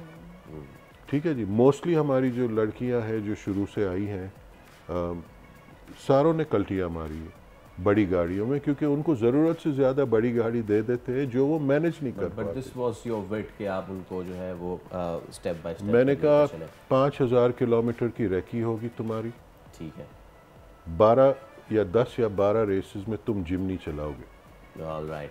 और मैंने कहा जिमनी से जब तुम उतरे हो और इस बड़ी गाड़ी में आओगे, तुम ये बड़ी गाड़ियों को उंगलियों पे खिलाओगे। आपने उनको एज अ गिफ्ट जो है ना उसको इंट्रोड्यूस किया। अच्छा दीना, आई वाज इंटरव्यूइंग साहबजादा सुल्तान और उन्होंने एक चीज़ कही कि हम ना यहाँ से बैठ के कहते हैं यार क्या फैसिनेशन है, वाह ज़बरदस्त, ज़रा देखने वालों को बताएं how is it from inside. मुझे साहबजादा साहब ने बताया कि मैंने आज 3000 कैलोरीज लूज़ कर ली सिर्फ ड्राइव करते हुए। It is not that pleasant inside, is it? It's subjective. Okay, what pleasant looks like for a person. Pleasant is like having a luxury drive with AC on and music on. Now take it. Yeah, now take it away. It's not pleasant. It's motorsport is, and especially motorsport racing, right? You know, you have divisions of motorsport. You have Formula 1, you have autocross, you have karting, you have drifting. They're not easy. And they're not known to be easy, right? Obviously, people can't do this because it's difficult. The average person in the world cannot probably survive a few rounds in a Formula 1 car. I don't think मैं खुद एक Formula 1 car में survive कर सकती हूँ, even though I rally race, because G-forces are different, speeds are different, skills are different. तो Peer Saab is right. He's correct. It's not highway driving के हम गए और motorway पे cruise control lock कर दिया and just continue. It's a difficult sport, and usually जब लोग मुझे पूछते हैं that you know आप ladies को encourage करें and you tell them to come and you tell them to race and sir आँखों पे come and race, but don't take it as a joke because it's not a joke. Right, at the speeds that we carry, at the speeds that competitive speeds, and Dad knows this, competitive speeds. If you want to come and chill and finish and come anywhere, whatever. If you want to compete, it is not a joke. You are battling with 140, 150 kilometers an hour in the middle of the desert, where you're driving a 1.5 ton vehicle through the desert, taking turns at 100 kilometers an hour. It's no joke. इसका मतलब ये है कि भाई सबसे पहले जिगरा होना चाहिए आपका, दिल बड़ा होना चाहिए, बहादुर होने चाहिए आप अंदर से, उसके बाद ही आप इसमें उतर सकते हैं। बहादुर बनते हैं, Yeah, that's true. बहादुर बनाए नहीं जाते। Yes. बहादुर बनते हैं अपनी सिचुएशंस को प्रॉपर्ली मैनेज करके। मैंने पहले दीना को समझाया कि you know what desert protocol is. तो बाबा क्या बात कर रहे हो, डेजर्ट प्रोटोकॉल? तो मैंने तो प्रोटोकॉल ऑफिसरों का सुना है, प्रोटोकॉल सुना है, डेजर्ट प्रोटोकॉल। मैंने कहा बच्चे ये चेकलिस्ट है, इसके बगैर डेजर्ट में कभी नहीं घुसना। एक एक चीज़ जो लिखी हुई है ये पुराने लोगों ने अपने एक्सपीरियंसेस को जॉट डाउन करके हमें एक लिस्ट बना के दी है कि जी स्पेयर फ्यूल एंड वाटर हमें पास होना चाहिए, स्पेयर टायर होना चाहिए, फर्स्ट एड किट होना चाहिए, माचिस या लाइटर होना चाहिए, गरम कपड़े ठंडे कपड़े होने चाहिए। And you should tell someone where you're going. और ये तो सारी चीज़ें हैं। अपार्ट फ्रॉम दैट अगर आपकी गाड़ी ख़राब हो जाए, जो बहुत नॉर्मल है, तो आप ट्रैक के ऊपर ही खड़े रहे, आप गाड़ी छोड़ के चलने की कोशिश ना कीजिए। आप रात को वहाँ सो जाए, दूसरे दिन सो जाए, तीसरे दिन सो जाए, आपको कोई आके उठा लेगा उस रोड से, बिकॉज वो रोड है, उसके ऊपर गाड़ियाँ चलती हैं डेजर्ट की। आप ड्यून्स के ऊपर चले जाओगे गाड़ी छोड़ के, आपका काम खराब है, आप गए काम से। Sir, it was a pleasure hosting you both. दिल कर रहा है आपसे मज़ीद बात करें, but we have got limited time, so फिर आपसे और इंशाल्लाह ट्रैक पे कभी मुलाकात होगी। Roni Patel sir, thank you so much. Dina, आपका बहुत शुक्रिया, best of luck to you. You are carrying the baton of the motor sports in the female wing. इसी तरीके से तरक्की करते रहें, नाम रोशन करते रहें। थैंक यू सो मच आप दोनों का। चले हम आगे बढ़ते हैं और मामला है आपके साथ डिस्कस करने के लिए, वो ये वी ऑल नो जितना बड़ा हमारा मुल्क उसके मसाइल भी उतने ही बड़े हैं। माहौलियाती तब्दीलियाँ हो या सेहत के मामला, कोताहियाँ ज़रूर हैं, मगर हमने मिलकर इनका मुकाबला करना भी है और हल निकालना भी है। ऐसा ही। और आज हमारे शो में हम आपकी मुलाकात करवाने वाले हैं कराची से ताल्लुक़ रखने वाली एक ऐसी होनहार लड़की से जिनकी उम्र तो सिर्फ 13 साल है, मगर इतनी छोटी सी उम्र में उन्होंने बड़ी कामयाबियाँ अपने नाम कर ली हैं। अलीज़ा अयाज दुनिया भर में अक़वाम मुत्तहिदा की कम उम्र खैर सगाली सफ़ीर होने का एजाज़ अपने नाम रखती हैं, जबकि इंटरनेशनल लेवल पर अब तक 300 से ज़ायद आलमी कॉन्फ्रेंसेस में ख़िताब भी कर चुकी हैं, जबकि क्लाइमेट एक्शन सोसाइटी की एग्जीक्यूटिव डायरेक्टर भी हैं। अलीज़ा अयाज जो हैं वो हमारे साथ इस वक्त मौजूद हैं। Absolutely. उनको वेलकम करते हैं। Youngest ambassador to United Nations. Aliza, अस्सलाम वालेकुम, thank you so much for your time. और आप जो काम कर रही हैं that is the need of the hour, although Trump उससे एग्री करें या ना करें, बट दुनिया भर में सबसे बड़ा जो मसला है माहौलियाती तब्दीलियों का, पाकिस्तान इतना कंट्रीब्यूटर नहीं है क्लाइमेट चेंज में जितना ज़्यादा वो बेचारा इफेक्टी है। यूएन की जानिब से सफ़ीर मुकर्रर किया गया। मौजूदा हालात में, ऐसे हालात में कितना बड़ा एजाज़ अपने लिए आप समझती हैं ये? बहुत शुक्रिया आपका। ये मेरे लिए बहुत इज़्ज़त की बात है कि मुझे यूनाइटेड नेशंस का एम्बेसडर मुकर्रर किया गया। आज की दुनिया में क्लाइमेट चेंज एक बहुत बड़ा चैलेंज है और पाकिस्तान उन मुल्कों में से शामिल है जो इससे सबसे ज़्यादा मुतासिर होता है। ऐसे हालात में मुझे ये ज़िम्मेदारी मिलना सिर्फ अपनी कामयाबी की ही नहीं, बल्कि उस शख्स की आवाज़ है जो एक इम्पॉसिबल चीज़ को पॉसिबल बनाना चाहती है। तो ये एक टाइटल नहीं है सिर्फ, बल्कि एक ज़िम्मेदारी है जो मुझे बहुत ज़्यादा मेहनत से और कमिटमेंट से पूरी करनी है। क्लाइमेट चेंज की अक्सर जो बात होती है वो कहा जाता है कि एनवायरमेंटल इशू है, बल्कि ये इकोनॉमिक और सोशल जस्टिस का भी मसला है। पाकिस्तान जैसे डेवलपिंग कंट्रीज़ को एक्सट्रीम वेदर इवेंट्स, चाहे वो पानी की कमी हो या फूड सिक्योरिटी का मसला हो या फिर उसकी जीडीपी के इश्यूज़ बन जाते हैं उससे, तो ये ऐसी साइकिल है जो कि एनवायरनमेंट वाले रीज़न से शुरू होती है, पर उसके इफ़ेक्ट्स हेल्थ पे होते हैं, इकॉनमी पे होते हैं, और आपका जो मुल्क है उस पर आप इमेजिन कर लें कि 5 या 10 सालों में इसके इफ़ेक्ट्स कितनी डेवस्टेटिंग हो सकते हैं। आम स्टूडेंट से अमरीकी सफ़ीर बनने तक का सफ़र आपने तय किया, ये कैसे पॉसिबल हुआ? अक़वाम मुत्तहिदा ने आप ही को क्यों चूज़ किया एज अ सफ़ीर? माहौलियाती तहफ़्फ़ुज़ के हवाले से कुछ बताना पसंद करेंगे आप? एक आम स्टूडेंट से लेकर यूएन एम्बेसडर बनने का सफ़र बहुत मुख्तलिफ एक्सपीरियंस था, जिसमें चैलेंजेस भी थे और थोड़ी आसानियाँ भी थी। जब मैं यूनिवर्सिटी में अपनी स्टडी शुरू करने आई थी तब मैं पॉपुलेशन हेल्थ साइंसेस पढ़ रही थी, जो कि मेडिसिन से काफ़ी रिलेटेड है, हेल्थ मैनेजमेंट से काफ़ी रिलेटेड है। तो क्लाइमेट चेंज का इतना ताल्लुक़ नहीं था, बट एक स्कूल एजुकेशन जो थी वहाँ पे क्लाइमेट चेंज का बहुत सुना था, साइंस का बहुत शौक था। तो जब मैं यूनिवर्सिटी आई मुझे एहसास था कि ये प्रॉब्लम अभी भी है, कहीं गई नहीं है, और अब मेरे पास वो स्टेज है, प्लेटफॉर्म है और वो वक्त मौजूद है जो मैं अपनी पढ़ाई से हट के भी थोड़ा डेडिकेट कर सकती हूँ क्लाइमेट चेंज जैसे टॉपिक पर काम करने के लिए। मैंने छोटे छोटे इनिशिएटिव्स लिए, आवाज़ उठाई, अवेयरनेस कैंपेन्स चलाई और स्टूडेंट्स को इन्वॉल्व करना शुरू किया। ये सब देखकर यूनाइटेड नेशंस ने मुझे सिर्फ मेरी बात ही नहीं सुनी, बल्कि एक लीडर समझा जो नए सॉल्यूशंस ढूंढना चाह रहा था। शायद इस वजह से मुझे ये ज़िम्मेदारी मिली, क्योंकि मेरी सोच ही नहीं मेरी अप्रोच थी, बल्कि सॉल्यूशंस ढूंढना और लोगों के साथ मिलकर काम करना, उनके पर्सपेक्टिव सुनना, उससे मैं बहुत इंपॉर्टेंस देती थी। अब यूएन जैसे ऑर्गेनाइजेशंस हैं, ये कि क्लाइमेट चेंज से मुतालिक बतौर एम्बेसडर जिम्मेदारी निभाना बड़ी जिम्मेदारी है। What are your plans? किस तरह पाकिस्तान की एडवोकेसी करने जा रही हैं आप? एक क्लाइमेट एम्बेसडर के तौर पर मेरी सबसे बड़ी ज़िम्मेदारी अवेयरनेस फैलाना है, लेकिन सिर्फ अवेयरनेस से काम नहीं चलता, बल्कि इसके लिए मेरी कोशिश ये है कि पॉलिसीज़ पर असर डालूं, लोगों को एजुकेट करूं और प्रैक्टिकल सॉल्यूशंस के लिए काम करूं। मेरा प्लान ये है कि हर लेवल पर, चाहे वो गवर्नमेंट लेवल पर हो या बिज़नेस पे या आम लोगों पे, सबको इस मिशन का एक हिस्सा बनाना चाहिए। डिजिटल मीडिया, स्कूल्स, यूनिवर्सिटीज़ और जो कॉर्पोरेशंस हैं उन सबको साथ मिलकर कैंपेन्स चलानी चाहिए और इसका मैंने इरादा किया था। क्लाइमेट एक्शन के लिए एक स्ट्रक्चर्ड और रिज़ल्ट ओरिएंटेड अप्रोच होनी चाहिए। सिर्फ नारे लगाने से काम नहीं चलता। मुझे पता है कि रेजिलियंस और अडेप्टेशन के लिए सेक्टर वाइज स्ट्रेटजी ज़रूरी है। एनर्जी लिए रिन्यूएबल एनर्जी अडॉप्शन ज़रूरी है। इंडस्ट्रियल सेक्टर में आप देख लें कि कार्बन न्यूट्रलिटी फ्रेमवर्क इंपॉर्टेंट है, और जब अर्बन प्लानिंग की बात आती है, जिस तरह हम सिटीज़ को डेवलप करते हैं, कंस्ट्रक्शन करते हैं, इनके लिए क्लाइमेट रेजिलिएंट इंफ्रास्ट्रक्चर पॉलिसीज़ बनानी। जी, वैसे अली से आप क्लाइमेट एक्शन सोसाइटी के एग्जीक्यूटिव डायरेक्टर भी हैं, तो आपने क्या फाइंड आउट किया? क्या मौसमियाती तब्दीलियों का कोई सोल्यूशन मौजूद है? क्या समझती हैं आप? जी हाँ, मैं क्लाइमेट एक्शन सोसाइटी की एग्जीक्यूटिव डायरेक्टर भी हूँ और इस सफ़र में मैंने बहुत कुछ सीखा। क्लाइमेट चेंज बिल्कुल है, लेकिन ये सिर्फ गवर्नमेंट पॉलिसी से नहीं होंगी। हर शख्स का इतना ही हिस्सा ज़रूरी है।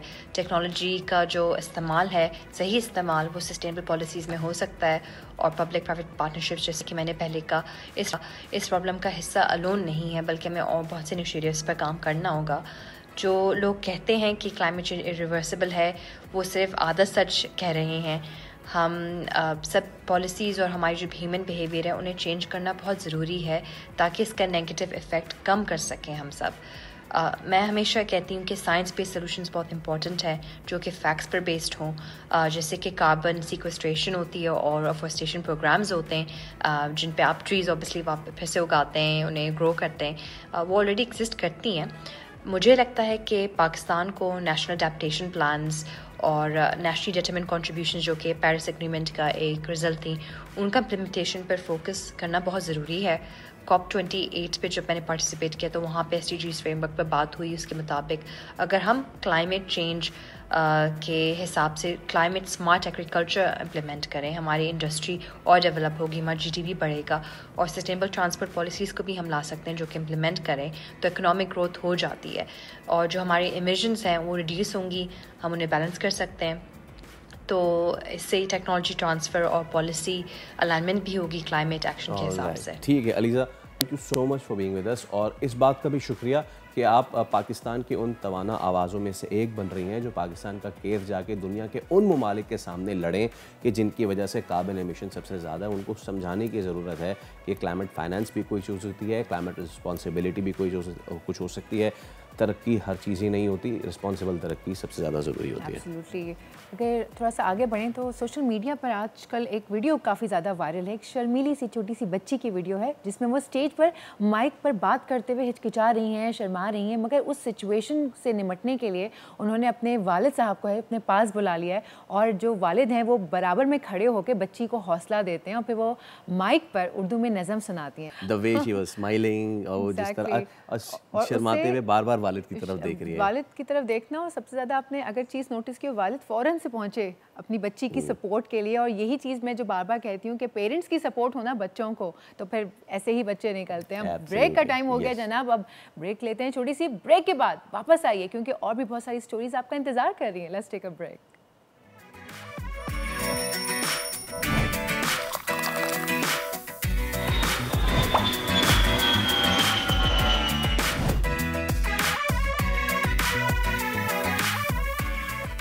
एक बार फिर कहेंगे आपको खुशामदीद। चलिए अब आगे बढ़ते हैं, और क्या है जनाब अगला सेगमेंट? स्क्वॉश के मैदान से कुछ बात कर लेते हैं। क्रिकेट तो बहुत कर लिया, अब स्क्वॉश की भी बात कर लेते हैं जनाब। पाकिस्तानी स्क्वॉश स्टार महविश अली इन दिनों अमेरिका के टूर पर हैं, जहां पर वो फतुहात जो हैं वो समेट रही हैं, पाकिस्तान का नाम रोशन कर रही हैं। महविश अली ने US south east junior gold championship के जो है फाइनल में अपने हरीफ को हराया और ऐसी ज़बरदस्त शिकस्त दी कि क्या बताएं, टाइटल अपने नाम कर लिया। फाइनल राउंड में उन्होंने हरीफ को 3-0, 11-7, 11-5 से शिकस्त दी। आपको ये भी बताएं कि Pakistani squash star Mahvish Ali under 19 में अब 25 गोल्ड मेडल्स अपने नाम कर चुकी हैं। महविश हमारे साथ मौजूद हैं, बात करते हैं उनसे। भाई महविश, एक बार फिर आपको बहुत बहुत मुबारक। अस्सलाम वालेकुम, सुबह खैर, कैसे हैं? खैरियत से? ठीक ठाक है? ये सवाल हम पूछ के थक गए हैं, इसका जवाब दे दे के भी आप थक गई होंगी, लेकिन फिर भी हम आपसे पूछेंगे, गोल्ड मेडल एक बार फिर जीतने पे कैसा महसूस कर रही हैं आप? वालेकुम अस्सलाम। First of all thank you so much, आपने मुझे इनवाइट किया और इतनी प्यारी प्यारी बातें की मेरे बारे में, तो बहुत अच्छा लग रहा है। और बाकी ये गोल्ड मेडल जीतने के बाद एक्चुअली मुझे सबसे ज़्यादा ये अच्छा लगा कि मैंने जो ट्रेनिंग की, जो मैंने बहुत कुछ नया जो सीखा यहाँ आके, तो वो मुझे मैचेस में बहुत ज़्यादा फ़ायदेमंद है। मैं उस पर ज़्यादा फोकस करूँ, तो जो मैंने मैचेस में किए, जो मैंने न्यू सीखा था, जो मैंने ट्राई किया मैचेस में, तो मुझे उससे बहुत फ़ायदा हुआ, जो कि मेरा एक प्लस पॉइंट है और मुझे वो अच्छा लगा, लाइक वो ट्राई करना।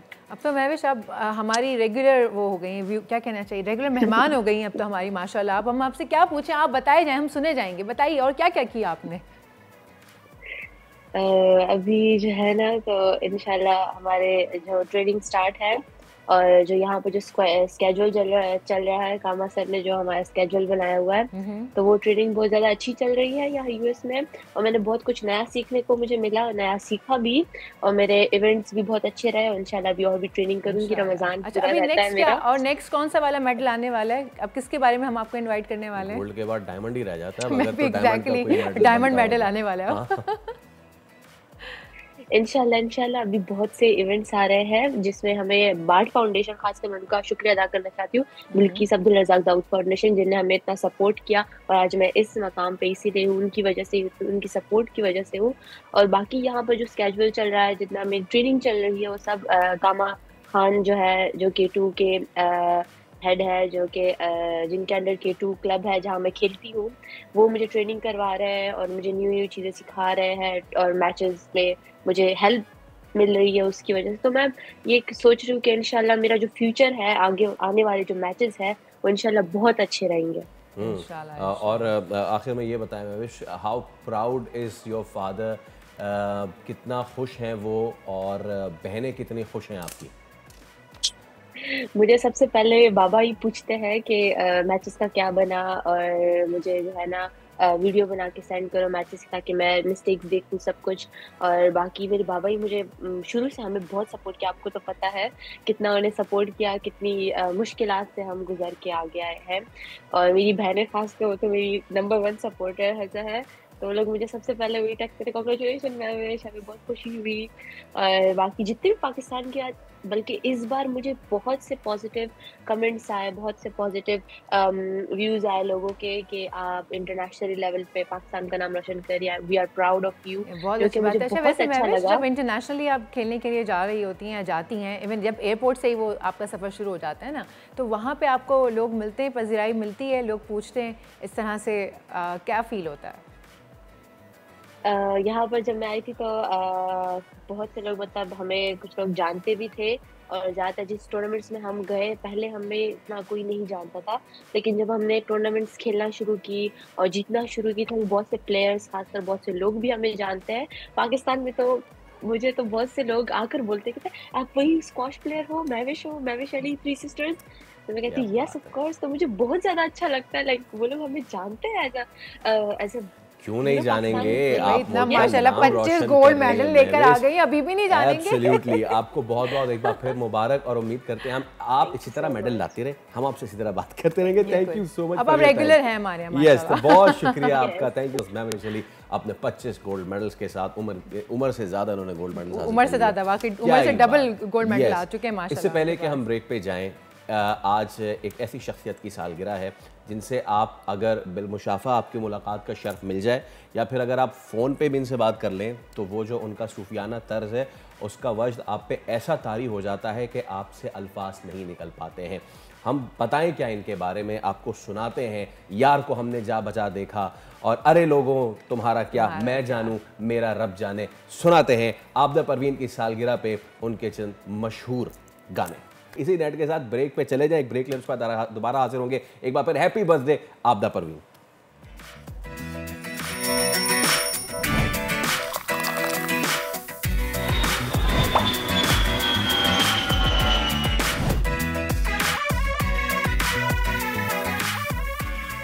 चलिए आगे बढ़ते हैं। आप सबको पता है हीमोफीलिया एक ऐसी बीमारी है कि जिसमें खून जमने की सलाहियत मुतासिर हो जाती है। कोई चोट या ज़ख्म हो जाए तो खून जल्दी रुकता नहीं है और एक मखसूस प्रोटीन होता है जिसमें इसकी कमी होती है, जिससे मामूली चोट भी लगे तो खून रिसता है। जब खून रिसता है और बहता है तो आपको पता है उसको जब रिकवर नहीं कर सकें तो हम यस एब्सोल्युटली। तो हमारे पास एक बड़ी यूनिक सी स्टोरी है। हमारे साथ आज मौजूद हैं राहील अहमद खान जो कि बानी और CEO है हीमोफीलिया वेलफेयर सोसाइटी के, और ये इतनी ही टचिंग स्टोरी है कि छोटे छोटे बच्चों से लेके इस सेंटर में जितने इलाज कर रहे हैं वो इस बीमारी से लड़ते हुए यहाँ पे आए हैं। तो राहील साहब हमारे साथ होते हैं। राहील साहब अस्सलाम वालेकुम।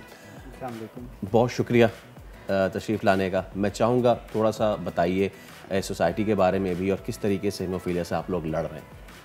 जी सबसे पहले मैं बोल टीवी और आप सबकी टीम का बहुत मशकूर हूँ कि हीमोफीलिया जैसी डिज़ीज़ का, जिसमें पाकिस्तान में हेल्थ स्ट्रक्चर में वो एक ऑर्फन डिज़ीज़ के तौर पर स्टेटस के साथ अपॉर्चुनिटी दी कि अवामुन्नास और ऐसे लोगों तक आवाज़ पहुँचे ताकि हीमोफीलिया की अवेयरनेस रेस हो।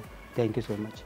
अच्छा, बेसिकली हीमोफीलिया जो है एक ब्लीडिंग डिसऑर्डर है और ये कंजेनाइटल और बाय बर्थ डिजीज़ होती है जिसमें एक्स क्रोमोसोम्स जो जीन होती है तो एक्स लिंकिंग डिजीज़ में वो डिफेक्टेड होती है। 70% तो ये वो मोरोसी मर्ज़ इनहेरिटेंस डिजीज़ है और 30% केस ऐसे हैं कि जो at a time of pregnancy जो म्यूटेशन होती है फिटस में उसमें वो DNA जो है डिफेक्टेड हो जाता है। अब जब इस सारे सिस्टम में जो एक क्लॉटिंग फैक्टर सिस्टम है जिसको हम कहते हैं ब्लीडिंग डिसऑर्डर सिस्टम, इसमें 13 क्लॉटिंग फैक्टर जो है ना वो होते हैं जो ब्लड को क्लॉट करने में हेल्प करते हैं। पर जो हीमोफीलिया है उसमें फैक्टर 8 और 9 क्लॉटिंग फैक्टर जो है वो मुतासिर हो जाता है इस एस क्रोमोसोम्स और डिफेक्टेड की वजह से। अच्छा, इसमें होता ये है कि जो बीमारी में ब्लीडिंग जो है वो कंट्रोल नहीं होती क्योंकि जो मिसिंग क्लॉटिंग फैक्टर है वो बॉडी में नहीं है और खून रिसता रहेगा। इवन दो उसके पेपर कट भी लग जाएगा तो ब्लड नहीं बंद होगा।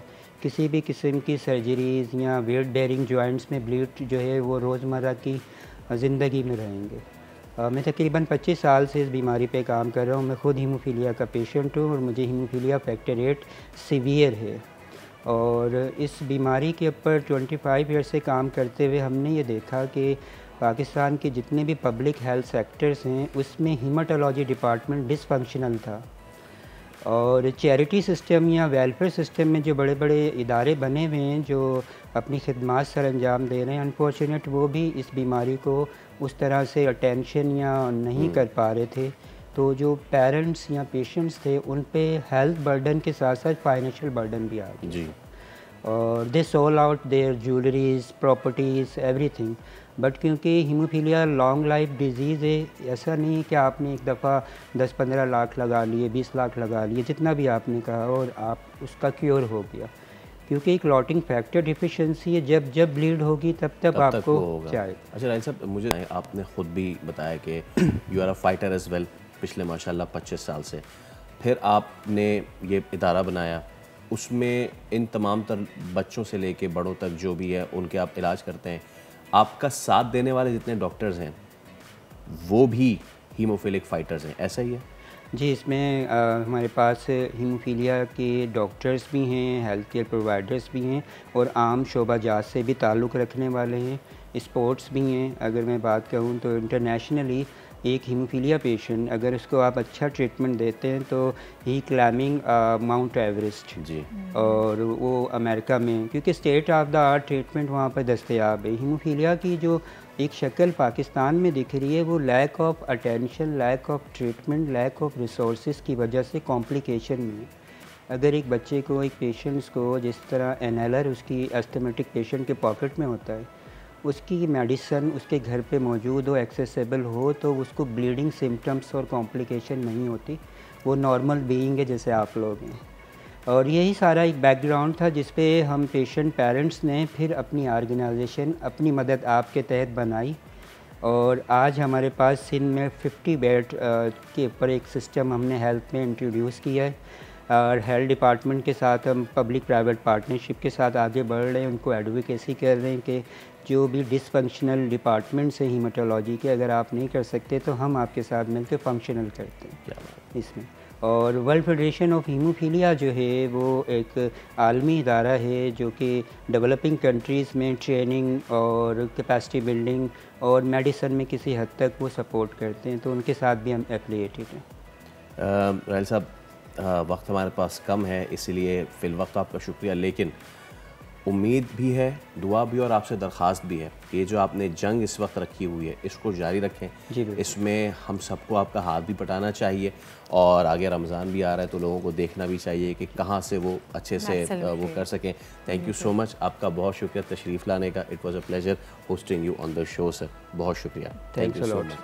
तो ऐसी कहानियाँ जो हमारे माशरे को इंस्पायर करती हैं, हम जब भी हमें बीमारी हो जाती है हम थक के बैठ जाते हैं, लेकिन राहिल साहब और इनके जितने पेयर्स और इनका अदारा है वो इस बात की मिसाल है कि अगर आप करना चाहें, लड़ना चाहें, आप चढ़ना चाहें तो पहाड़ भी चढ़ सकते हैं, लड़ना चाहें तो ऐसी मूजी मरज से भी लड़ सकते हैं। ना सिर्फ लड़ सकते हैं बल्कि दूसरों को भी एनेबल कर सकते हैं कि वो लड़ सकें। अगर आप कुछ नहीं कर सकते तो एटलीस्ट इन लोगों की मदद ज़रूर कर सकते हैं, ऐसा ही है ना कि नहीं? और अब प्रोग्राम का वक्त जो है वो ख़त्म हो गया है, लेकिन हम कल फिर हाजिर होंगे।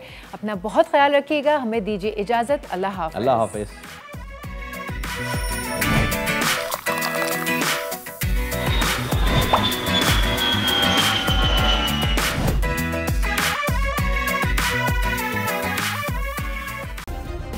सब्सक्राइब करें और बेल दबाएं ताकि कोई खबर रह न जाए।